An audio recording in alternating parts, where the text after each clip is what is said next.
Good morning मित्रों। Welcome to back प्रख्यात education channel. मैं आज न्यू टॉपिक के साथ आया हूँ। आज का जो टॉपिक है सिंथेसिस। सिंथेसिस जो है बहुत ही ऐसा लोग स्टूडेंट बोलते हैं कि सिंथेसिस बहुत टफ होता है। ऐसा कुछ नहीं है, लेकिन टफ तो अगर मान लीजिए किसी कोई भी रूल अगर आपको नहीं पता है तो सारी चीज़ें आपको टफ लगेंगी, लेकिन ऐसा कुछ नहीं है। यदि आपको रूल अच्छे ढंग से पता है तो सिंथेसिस भी बहुत आसान होता है। लेकिन कोई चीज़ होती है कि जब स्टार्ट से आप लोग बिल्कुल पढ़ रहे हैं तो आपको इजी लगेगी। अगर बीच से कोई आप लोग स्टार्ट करते हैं तो वो चीज़ जो है आपको हार्ड लगेगी। तो आप लोग जो है बिल्कुल एकदम समझने का प्रयास करिएगा और आपको अच्छे से समझ में आ जाएगा कि सिंथेसिस क्या होता है, इसका क्या यूजेस होते हैं। सिंथेसिस वर्ड जो है बहुत क्या होता है कि एग्जाम के पर्पज से अगर देखा जाए तो इसके जो सेंटेंस होते हैं, चाहे वनडे एग्जाम हो, जो एकेडमिक एग्जाम हो, सारे सिलेबस में आपको मिलेगा। और ये इसका क्या यूज होता है ग्रामेटिकली रूप से, आइए हम लोग देखते हैं। सिंथेसिस सिंथेसिस वर्ड जो है, सिंथेसिस मीन्स होता है एक जो है कृत्रिम रचना। कृत्रिम रचना मीन्स यह कि कहते हैं कि यह संश्लेषण, मतलब एक संकलन होता है। कोई चीज अगर मान लीजिए बिखरा हुआ दिया है तो उसको एक सही ढंग से जो है एक एक लाइन अप में कर देना, और जो चीज बहुत ज्यादा लंबा हो उसको कम करके, और उसमें कोई सेंस में कोई कमी नहीं आएगी, उसके मीनिंग में कोई कमी नहीं आएगी, मीनिंग सेम होगी। बस उसका जो है उसका जो फॉर्म होगा, जो स्प्लिट रहेगा, उसको एकदम शॉर्ट करके उसको एक तरह से व्यवस्थित ढंग से आनंद ढंग से कर दिया जाएगा। ठीक है, तो हम लोग अपनी भाषा में समझने का प्रयास करेंगे कि जो सिंथेसिस क्या होता है। तो हमने आपको बताया, मान लीजिए बहुत सारे कई सेंटेंसेस दिए गए हैं। जो सिंपल सेंटेंसेस है उसको एक एक जाए एक सिंपल सेंटेंस बनाना है, या तो जो है उसका कंपाउंड सेंटेंस बनाना है, या तो जो है कॉम्प्लेक्स सेंटेंस बनाना हो। ये तीन सेंटेंसेस बनते हैं, जो कौन सिंपल सेंटेंस, कंपाउंड सेंटेंस और कॉम्प्लेक्स सेंटेंस। ठीक है, तो आइए हम लोग अच्छे ढंग से समझने का प्रयास करते हैं। ओके स्टूडेंट,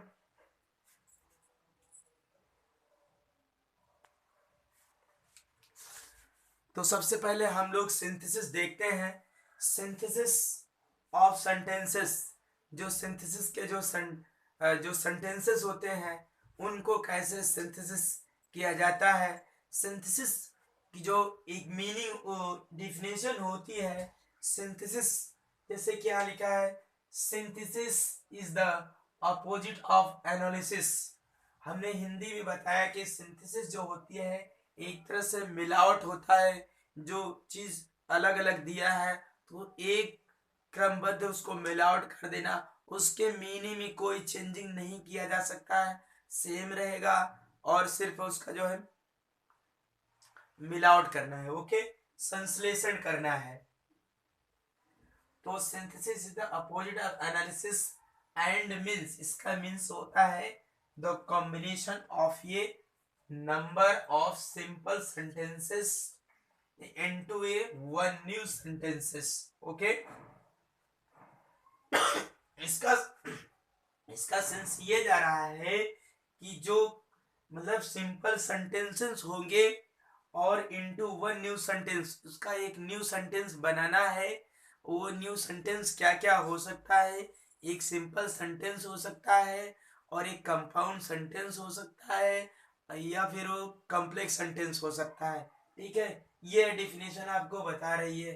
ओके, जो भी अभी हम ये भी जानना जरूरी है कि यदि कुछ लोगों को पता भी होगा सिंपल सेंटेंस क्या होता है, कंपाउंड सेंटेंस क्या होता है, कॉम्प्लेक्स सेंटेंस क्या होता है, इसको भी एक बार हम लोग थोड़ा सा इस पे मेंशन करते हैं कि जो सिंपल सेंटेंस होता है उसमें एक फाइनाइट वर्ब होती है। ठीक है, एक सब्जेक्ट और फाइनाइट वर्ब होती है। ठीक है, किसमें, सिंपल सेंटेंस में। लेकिन ये भी क्वेश्चन बनता है कि फाइनाइट वर्ब होती क्या है। ये भी पता होगा, कुछ लोगों को फाइनाइट वर्ब पता है, कुछ लोगों को फाइनाइट्स वर्ब नहीं भी पता हो सकता है। तो जो फाइनाइट्स वर्ब होती है, फाइनाइट्स वर्ब क्या होती है, जो वर्ब अपने सब्जेक्ट और नंबर के अकॉर्डिंग, जो वर्ब्स होती है अपने सब्जेक्ट और नंबर के अकॉर्डिंग चेंज होती है, वह वर्ब जो है फाइनाइट्स वर्ब कहलाती है। अर्थात जो वर्ब जो है अपने सब्जेक्ट और नंबर के अकॉर्डिंग चेंज नहीं होती है तो वो फाइनाइट्स वर्ब नहीं होती है।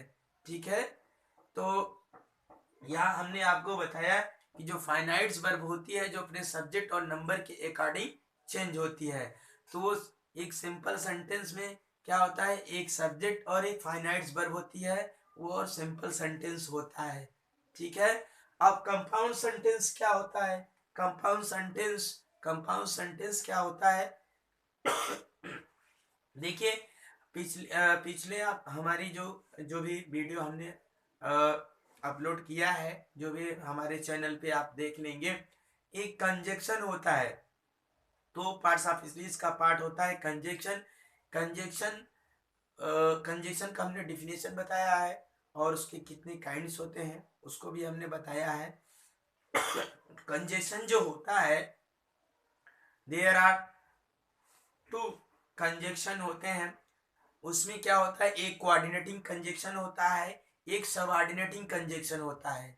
जो कोऑर्डिनेटिंग कंजक्शन होता है, जैसे मान लीजिए जो दो सिंपल सेंटेंसेस दिए हैं, उन दोनों सिंपल सेंटेंसेस को जोड़ना है, उन दोनों सिंपल सेंटेंसेस को जोड़ना है। तो जो कंजंक्शन का मतलब होता है, कंजंक्शन का मतलब होता है सेंटेंसेस को जोड़ना, मतलब जो जिस वर्ड से जोड़ा जाता है वो कंजंक्शन है। ठीक है, तो जो कोऑर्डिनेटिंग कंजंक्शन होता है, सबऑर्डिनेट कंजंक्शन होता है। तो कोऑर्डिनेटिंग कंजंक्शन की संख्या ज्यादा होती है, सबऑर्डिनेटिंग कंजंक्शन की संख्या सॉरी कोऑर्डिनेटिंग कंजंक्शन की संख्या कम होती है, बट लेकिन सबऑर्डिनेटिंग कंजंक्शन के नंबर ज्यादा होते हैं। ठीक है, तो कोऑर्डिनेटिंग कंजंक्शन क्या क्या होते हैं, सबऑर्डिनेटिंग कंजंक्शन क्या क्या होते हैं, हमने पिछले वीडियो में आपको बता दिया है। आप जाके मेरे चैनल को देख, उसमें चैनल में जाइएगा और उसमें आप देख सकते हैं। ठीक है, जो कंजंक्शन, जो सिंपल सेंटेंस कोऑर्डिनेटिंग कंजंक्शन से ऐड होते हैं वो कंपाउंड सेंटेंस कहलाता है।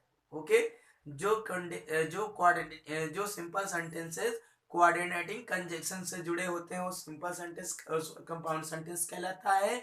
जो सिंपल सेंटेंसेस सब ऑर्डिनेट कंजंक्शन से जुड़े होते हैं वो कॉम्प्लेक्स सेंटेंस कहलाता है। ठीक है, तो आगे इसमें भी दिया गया है कि कंपाउंड सेंटेंस और कॉम्प्लेक्स सेंटेंस क्या होता है। तो हमने आपको बता दिया कि जो कंजंक्शन होते हैं, कंजंक्शन टू टाइप्स होते हैं, कोऑर्डिनेटिंग कंजंक्शन, सबऑर्डिनेटिंग कंजंक्शन। तो कोऑर्डिनेटिंग कंजंक्शन में भी सब पार्ट होते हैं, उसमें भी कई पार्ट होते हैं, जैसे कि कोमुलेटिव या कोपलेटिव कंजंक्शन। ठीक है, और दूसरा जो है adversative conjunction, alternative conjunction, illative conjunction, उसमें भी चार होते हैं। लेकिन कुल मिलाकर हमको उन चारों को कोऑर्डिनेटिव कंजंक्शन के अंतर्गत ही उनको रखा गया है। ठीक है, उनके अलग अलग हम लोग देखेंगे। अगर हम विशेष स्पेशल अगर कंजंक्शन का टॉपिक अगर पढ़ते हैं तो उसमें कंजंक्शन में आपको मिल जाएगा कि जो कोऑर्डिनेटिंग कंजंक्शन और सबऑर्डिनेटिंग कंजंक्शन के अंदर भी अगर हम लोग अच्छे ढंग से देखना चाहेंगे तो देख सकते हैं। ठीक है, तो जो हमने आपको बताया कि एक मोटा मोटा आप लोग ये सर्वे कर लीजिए कि जो कंपाउंड सेंटेंस होता है कोऑर्डिनेटिंग कंजंक्शन से ऐड होता है और जो कॉम्प्लेक्स सेंटेंस होता है सब ऑर्डिनेटिंग कंजंक्शन से ऐड होता है। ठीक है, तो आप लोग जो है पिछले वीडियो में आप देख सकते हैं, और जरूरत पड़े तो हम एक अलग से वीडियो बना देंगे सिंपल सेंटेंस, कंपाउंड सेंटेंस और कॉम्प्लेक्स सेंटेंस। ओके,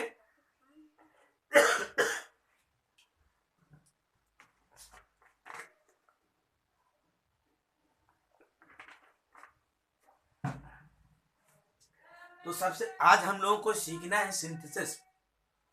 तो सिंथेसिस के अंतर्गत जो होता है कि एक कोई जो जो जो अधिक से अधिक जो सिंपल सेंटेंसेस होते हैं या two more simple sentences into a new sentence या सिंपल सेंटेंस, कंपाउंड सेंटेंस और कॉम्प्लेक्स सेंटेंस। ओके, तो कॉम्बिनेशन ऑफ सिंथेसिस मीन्स होता है combination who are at join together. Okay, तो ये सिंथेसिस मतलब का काम ही होता है कि जो कई सिंपल सेंटेंस उसको जोड़ करके एक न्यू सेंटेंस, सिंपल सेंटेंस या कंपाउंड सेंटेंस या कॉम्प्लेक्स सेंटेंस बना दिया जाता है। ओके, तो हमने बताया कि जो यहाँ पे सिंपल सेंटेंस जो होता है, आज हम सबसे पहले हम लोग सिंपल सेंटेंस को देखते हैं। तो सिंपल सेंटेंस को बनाने के लिए, जैसे two or more simple sentence को बनाने के लिए सबसे पहले हम लोग जो है बाय यूजिंग पार्टिसिपल के माध्यम से सिंपल सेंटेंस उसको जोड़ने का हम लोग देखते हैं।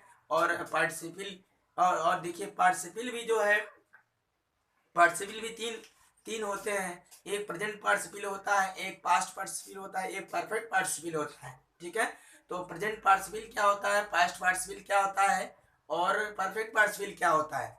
तो यहाँ पे जो है प्रेजेंट पार्टिसिपल जो होता है उसमें वर्ब में आईएनजी होता है, लेकिन जो पार्टिसिपल होते हैं हमेशा जो है एडजेक्टिव के कार्य करते हैं। ठीक है, जो पार्टिसिपल होता है क्या होता है, एडजेक्टिव होता है, लेकिन जो पार्टिसिपल बनाया गया है वो वर्ब से बनाया गया है, इसलिए इनको वर्बल। हमने बताया कि पार्टिसिपल जो एडजेक्टिव होते हैं, बट जो ये जो एडजेक्टिव बनाया गया है ये वर्ब से बनाया गया है, इसलिए इसका एक नाम और क्या दे सकते हैं, वर्बल एडजेक्टिव भी बोल सकते हैं। किसको, जैसे मान लीजिए कोई वर्ब है, ठीक है, तो प्रेजेंट पार्टिसिपल जो है ये वर्ब में प्लस आईएनजी, तो प्रेजेंट पार्टिसिपल में क्या होगा, वर्ब में आईएनजी होगा।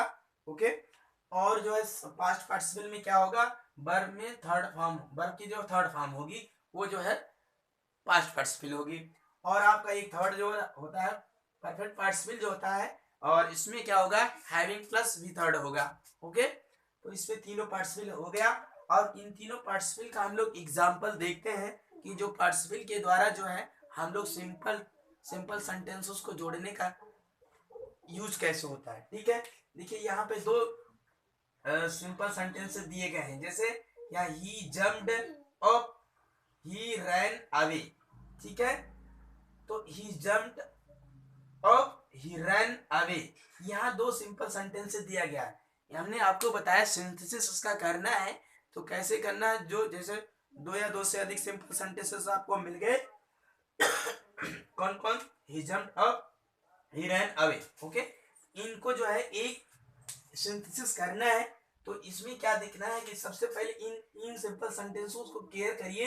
इन सिंपल सेंटेंसेस का जो सब्जेक्ट है सेम है। ओके, ए और इन सब्जेक्ट का सब्जेक्ट क्या है, सेम है, इसमें भी ही है और इसमें भी ही है। ठीक है, और ये पहले कार्य हुआ है और इसके बाद ये बाद में कार्य हुआ है, अर्थात जो कार्य पहले हुआ है उसके बाद ये दूसरा कार्य हुआ है। तो हम क्या करेंगे, जो कार्य पहले हुआ रहता है उसी को हम क्या करेंगे, पार्टिसिपल में चेंज करेंगे। ठीक है, तो हम पार्टिसिपल चेंज कर, सबसे पहले हम प्रेजेंट पार्टिसिपल के माध्यम से देखेंगे। हालांकि यहाँ बाय यूजिंग ए पार्टिसिपल दिया है तो हम पार्टिसिपल में चेंज करेंगे, तो पार्टिसिपल के माध्यम से हम ऐड करते हैं। तो इसमें हम प्रेजेंट पार्टिसिपल के माध्यम से हमने जो है तीनों एग्जाम्पल जो है, तीनों पार्टिसिपल का हमने एग्जाम्पल एक एक करके दिया है। ओके, तो इसमें जो है जैसे ही जम्प्ड अप और ही रैन अवे, तो जो कार्य पहले हुआ हो उसी को हम पार्टिसिपल में चेंज करेंगे। ठीक है, जैसे ही जम्प्ड अप और दूसरा ही रैन अवे, तो यहाँ पे क्या करेंगे, जम्प्ड अप है तो इसमें क्या कर देंगे, हम प्रेजेंट पार्टिसिपल में चेंज किए हैं, कैसे, जंपिंग अप। ठीक है, यहाँ पे जो कार्य पहले हुआ है ऐसा उस वर्ब को हम चेंज कर देंगे, क्या कर देंगे, जंपिंग अप ही रैन अवे। ठीक है, जंपिंग अप ही रैन अवे। ठीक है, तो जंपिंग ही रैन अवे, ये क्या हो गया, ये इसका सिंथेसिस हो गया। ठीक है, ये सिंपल सेंटेंस हो गया। जैसे मान लीजिए जंपिंग अप ही रैन अवे आ गया, किसी एग्जाम में आ गया, अगर आपसे पूछ लिया गया कि ये सिंपल सेंटेंस है कि कंपाउंड सेंटेंस है कि कॉम्प्लेक्स सेंटेंस है। ठीक है, तो आप इसमें आपको पता करना है कि ये सिंपल है कि कॉम्प्लेक्स है और कि कंपाउंड है। ओके, तो आप अगर इसको देखते ही जान जाएंगे कि ये पार्टिसिपल के माध्यम से ये सेंटेंस ऐड किया गया है, तो पार्टिसिपल का जब भी यूज किया जाता है तो उस किस में यूज किया जाता है, सिंपल सेंटेंस में यूज किया जाता है। तो आप अगर आप पढ़े हैं, आपको रूल पता है, तो आपको बिल्कुल जो है सिंपल सेंटेंस, कंपाउंड सेंटेंस और जो है कंप्लेक्स सेंटेंस पहचानने में कोई दिक्कत नहीं आएगी। ओके, चलिए हम लोग अब पास्ट पार्टिसिपल देखते हैं। इसमें क्या होगा, इसमें जो है जैसे मान लीजिए he was tired of play, he sat down to rest। ठीक है, इसको दो तरह से भी बना सकते हैं, लेकिन हमने सबसे पहले ये बनाया है कि tired of play he set down to rest. इसमें भी क्या है, सब्जेक्ट सेम है, ही सब्जेक्ट सेम है और ये कार्य पहले हुआ है। ठीक है, पहला वाला जो सेंटेंस है ये कार्य पहले हुआ है। दूसरा है जो कार्य पहले हुआ रहता है, जो कार्य पहले हुआ रहता है, ठीक है, और उसी को हम जो है पार्टिसिपल में चेंज करते हैं। ठीक है, बाकी जो दूसरा जो है आपको उसको फाइनाइट वर्ब में हम रख देते हैं। ठीक है, फाइनाइट वर्ब जो है उसके अकॉर्डिंग हम रख देते हैं। सिंपल सेंटेंस भी यही होता है कि सिंपल सेंटेंस में एक फाइनाइट वर्ब होना अनिवार्य, मतलब सब्जेक्ट और फाइनाइट वर्ब होना अनिवार्य है किसमें, सिंपल सेंटेंस में। ठीक है, पहले हमने आपको बताया जो कि he was tired of play he sat down to rest, इसका क्या हो गया, अब हम पार्टिसिपल में हम चेंज किए हैं तो इसका हो गया, ये वर्ब की थर्ड फॉर्म होती है टायर्ड ऑफ द प्ले, और जो दूसरा दिया गया है he set down to the rest. Same to same दूसरा वाला जो सेंटेंसेस को सेम टू सेम रख दिए, he set down to rest. Okay, अब तीसरा जो हमारा पार्टिसिपल जो है, कौन सा परफेक्ट पार्टिसिपल, इसका क्या होता है, हैवी प्लस वी थर्ड। ठीक है, हैवी प्लस वी थर्ड। इसमें क्या हमने देखा, he lost his fortune he is new beggar. ठीक है, इसमें दोनों सिंपल सेंटेंसेस हैं, इन दोनों सिंपल सेंटेंसेस को ऐड करना है पार्टिसिपल से। तो इसमें क्या है, he lost his fortune he is new beggar. ठीक है, इसमें क्या करना है, जो सेंटेंस पहले कंप्लीट हुआ है उसको जो है हम पार्टिसिपल में चेंज करेंगे। ठीक है, और दूसरा जो है एक फाइनाइट वर्ब के रूप में ऐसे सेम टू सेम उसको ऐड करके रख देंगे कॉमा लगा के। ठीक है, तो यहाँ पे ही लॉस्ट हिज फॉर्चून, तो यहाँ क्या होगा, पार्टिसिपल हम चेंज किए हैविंग, क्या होगा हैविंग, और भी थर्ड होता है ना, अगर हैविंग लगाएंगे उसके बाद वर्ब की थर्ड फॉर्म आएगी, हैविंग लॉस्ट, एलओपी क्या होता है LAST, लॉस्ट थर्ड फॉर्म ही है। ठीक है, ये सेकंड फॉर्म, ये सेकंड फॉर्म थी। ठीक है ना, अगर ये सेकंड फॉर्म है तो ये भी सेकंड फॉर्म है, इसका थर्ड फॉर्म भी ये सेम होता है, हैविंग लॉस्ट हिज फॉर्चून। अर्थात इसमें क्या हुआ है कि हिज लॉस्ट हिज फॉर्चून, वह अपनी संपत्ति खो चुका है, अपनी संपत्ति खोज मतलब खो दिया। ठीक है ना, हिज न्यू बेगर, वह क्या है, वह एक भिखारी है। ठीक है ना, तो is having lost his fortune he is new beggar. Okay, तो समझ में आ गया, यहाँ पे लिख दिए पार्टिसिपल के माध्यम से हमने चेंज करके जो है इसको ये सिंपल सेंटेंस बना दिया गया। तो जब भी पार्टिसिपल अगर किसी सेंटेंस में दिखाई दे तो आप समझ जाइए कि सिंपल सेंटेंस है। आइए हम लोग देखते हैं बाई यूजिंग, दूसरा वाला क्या है हमारा, बाई यूजिंग। पहला तो हमारा बाई यूजिंग ये पार्टिसिपल था, दूसरा बाई यूजिंग ये नाउन और ये फ्रेज इन द अपोजिशन। सबसे पहले हम लोग यहाँ देखते हैं अपोजिशन होता क्या है। अपोजिशन ऐसा शब्द वर्ड है, अपोजिशन से स्टूडेंट घबरा जाते हैं कि ये अपोजिशन कैसे यूज होगा। तो ये अपोजिशन का पहले मीनिंग हम लोग जान लेते हैं कि साइड बाय साइड। ठीक है, जिस सब्जेक्ट की हम अगर बात कर रहे हैं, ठीक है, जिस सब्जेक्ट की बात कर रहे हैं और जिस नाउन की बात कर रहे हैं और जिस नाउन फ्रेज की बात कर रहे हैं, ठीक है, उसके जस्ट बगल में है, हम उसको अपोजिशन कर दें, मतलब साइड बाय साइड उसको रख देना। ठीक है, जैसे मान लीजिए Suresh is a teacher, he is very gentle. Okay, Suresh, मान लीजिए देखते हैं यहाँ पे Suresh, Suresh is a teacher और ही इज ए जेंटल। दिखाई दे रहा होगा, Suresh is a teacher, is a gentle. ये देखिए, जो सुरेश है वही टीचर है और वही जेंटल भी है, ठीक है ना, दोनों वही है। उसी जेंटल जो है वही सुरेश है, जो टीचर है वही सुरेश है, ठीक है। तो हम इसको ऐसे भी लिख सकते हैं कि Suresh is a teacher comma Suresh is a gentle, ठीक है। तो हमको इसको बाय यूजिंग नाउन आर ये फ्रेज इन अपोजिशन कैसे करना, जैसे कि यहाँ पे ऐसे कर देते हैं कि ऐसे लिख देंगे यहाँ की सुरेश कॉमा ये टीचर ये जेंटल, ठीक है ना, टीचर ये जेंटल, सुरेश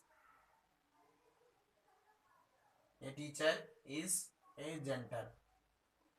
जेंटल लिखा है यहाँ पे, समझ लो। तो ये जो कॉमन के बीच में रखा गया है, अर्थात हमने आपको बताया है कि जो अपोजिशन मीन्स होता है साइड बाय साइड।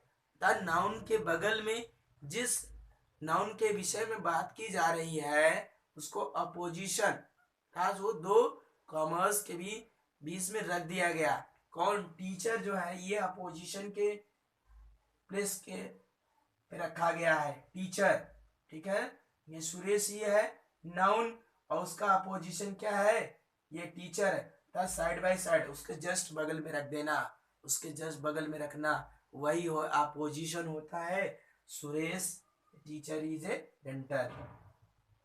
ओके, तो यही टीचर है, यही सुरेश है और यही जो है सुरेश ही जेंटल है। तो जेंटल और टीचर दोनों क्या है, ये सुरेश की ही बात हो रही है, ठीक है। तो आप लोग समझ गए होंगे कि जो अपोजिशन क्या होता है।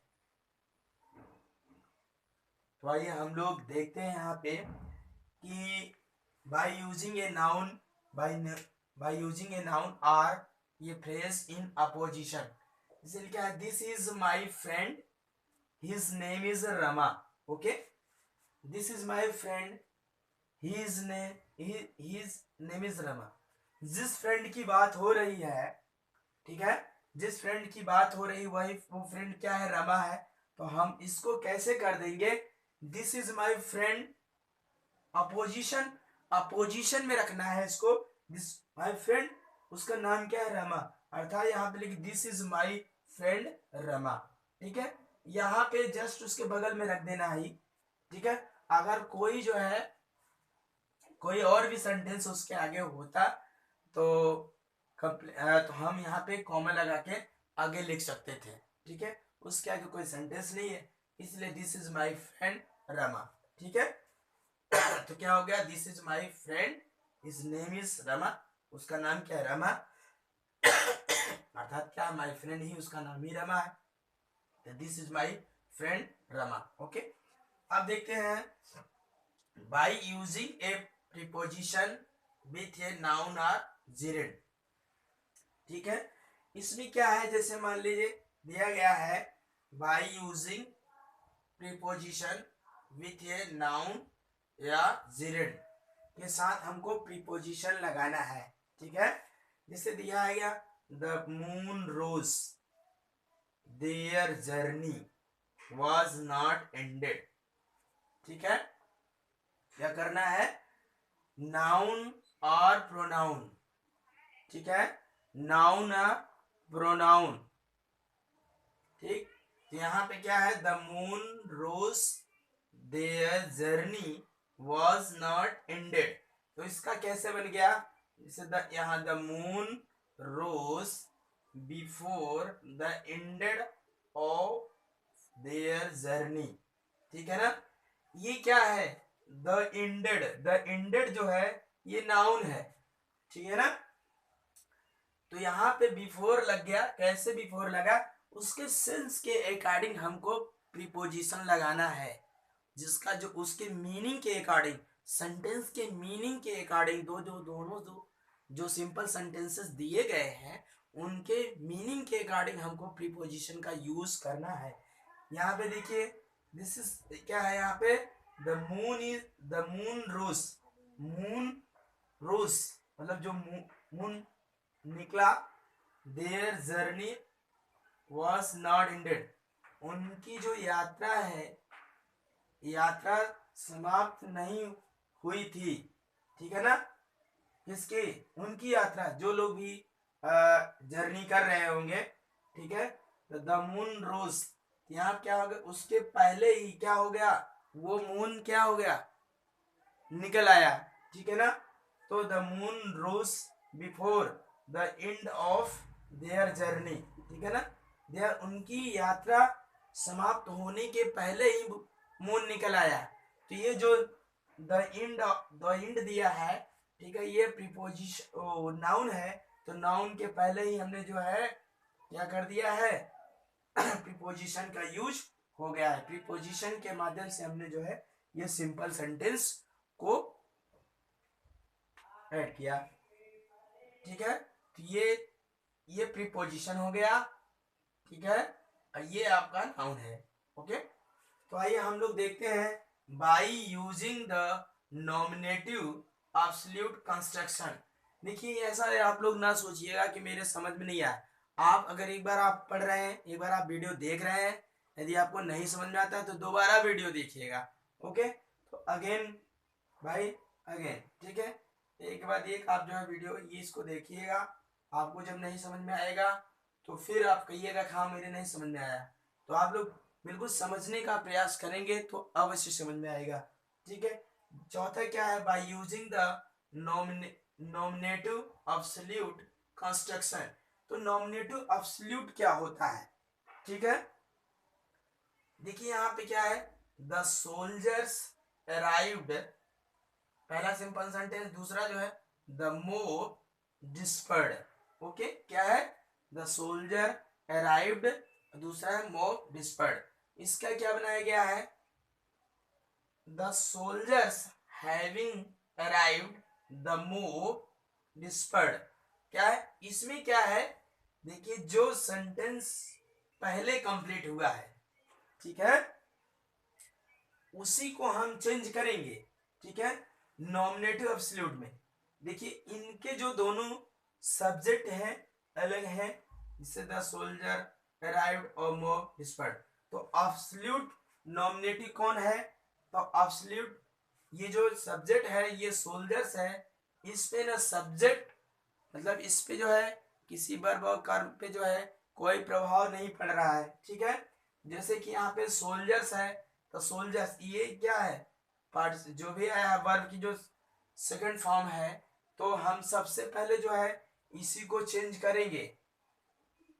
अराइव्ड को क्या चेंज किए, यहाँ सोल्जर्स को यहाँ पे रख देते हैं वैसे ही द सोल्जर। और नॉमिनेटिव एब्सोल्यूट में यही होता है कि जो सब्जेक्ट होता है नॉमिनेटिव एब्सोल्यूट, अर्थात जो नॉमिनेटिव एब्सोल्यूट में जब हम किसी सिंपल सेंटेंस को चेंज करते, सिंपल टू सिंपल सेंटेंसेस को चेंज करते एक सिंपल सेंटेंस में, तो नॉमिनेटिव एब्सोल्यूट का जो सब्जेक्ट होता है ठीक जो है पार्टिसिपल के पहले ही यूज होता है।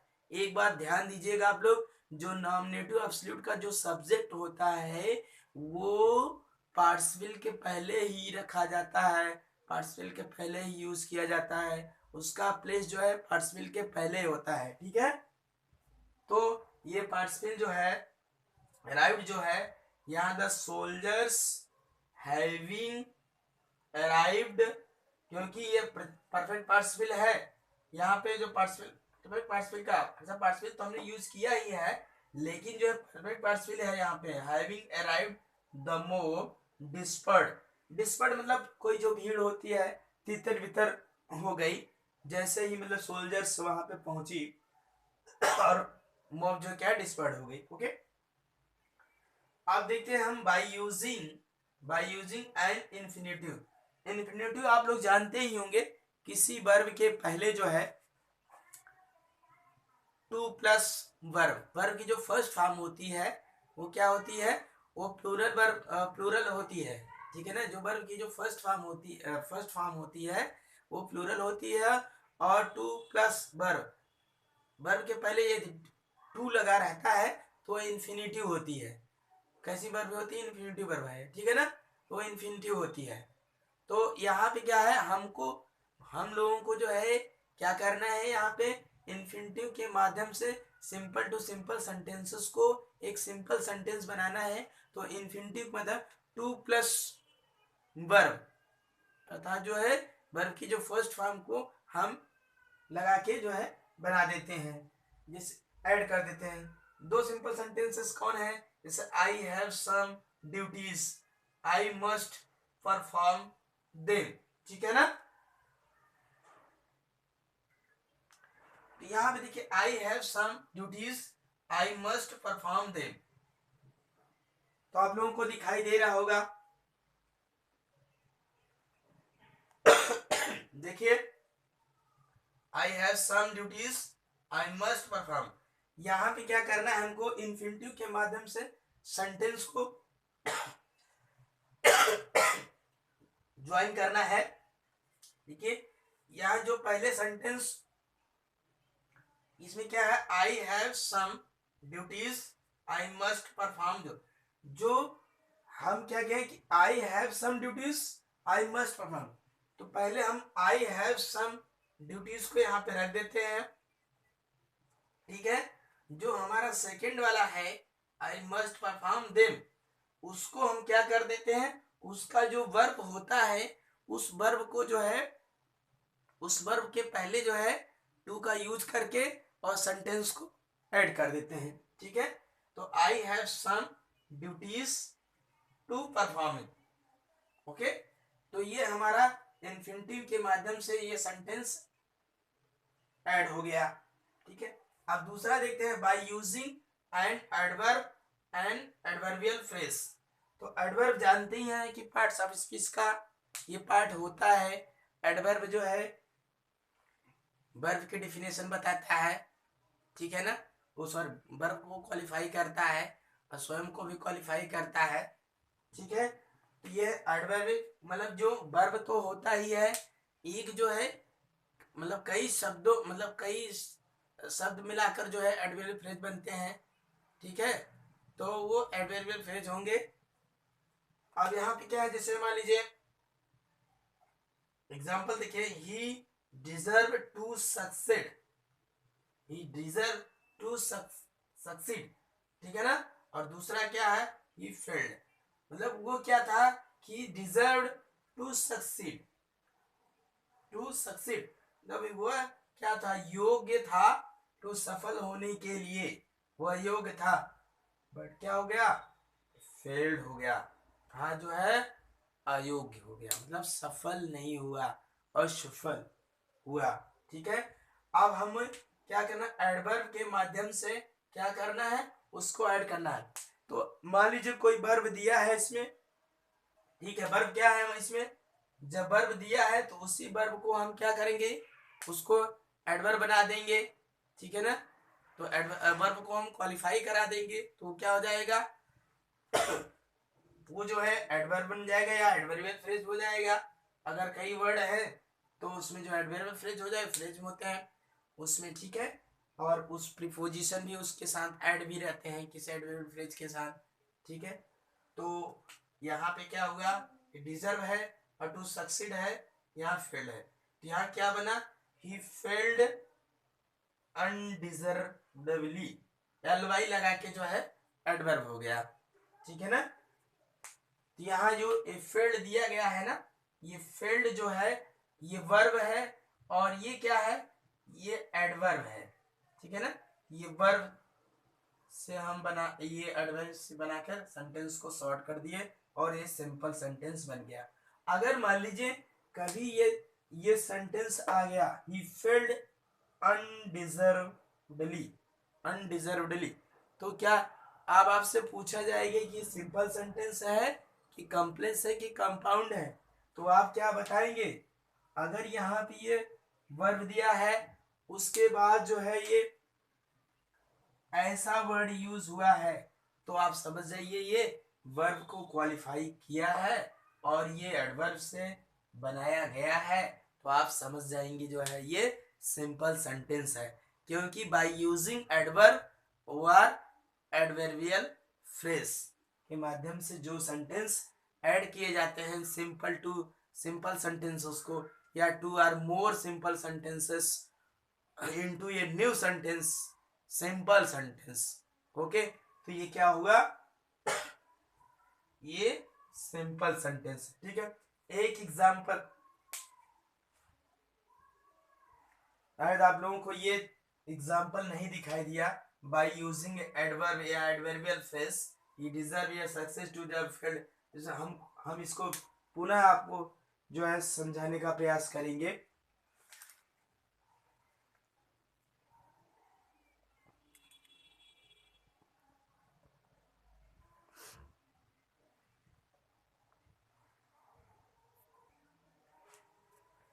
देखिए, छठा जो नंबर था, by using an adverb an adverbial phrase. ठीक है, तो यहाँ पे दो सिंपल सेंटेंसेस दिए गए हैं, ही डिजर्व टू सक्सीड और दूसरा जो है ही फेल्ड। ठीक है, तो हम एडवर्ब के माध्यम से जो है सिंपल सेंटेंसेस को जोड़ने का यूज बताएंगे कि कैसे जो है जोड़ा जाता है। ठीक है, तो यहाँ पे जैसे ही डिजर्व टू सक्सेड, वह योग्य था सफल होने के लिए, लेकिन वो असफल हुआ। ठीक है, तो यहाँ पे असफल तो हुआ, असफल होने का कारण क्या हो सकता है, असफल होने का कारण जो है क्या था, अयोग्य था, है ना। तो यहाँ जो योग्य था, योग्य था डिजर्व, तो यहाँ असफल होने का ही फेल्ड, ही फेल्ड, तो यहाँ ही फेल्ड जो हुआ वो हुआ, लेकिन अनडिजर्वली, अनडिजर्वली अयोग्य था, अयोग्य, अयोग्य हुआ किसके माध्यम से, ये क्या हो गया, अनडिजर्वली हो गया ना, ये फेल्ड अनडिजर्वली। ठीक है, अब दूसरा एक एग्जांपल और है, जो दो सिंपल सेंटेंस दिए गए हैं, he played cricket, he played happily. इन दोनों सेंटेंसेस को जोड़ना है। जैसे मान ली दो सिंपल सेंटेंस दिए हैं, दोनों का सब्जेक्ट सेम है, ही और सी सेम है। ठीक है, तो हम क्या करेंगे, एक सब्जेक्ट को हम उठा लेंगे यहाँ पे, ही। ठीक है, ही और सी, सॉरी ही और ही सेम है, ही सेम है, यहाँ प्ले क्रिकेट।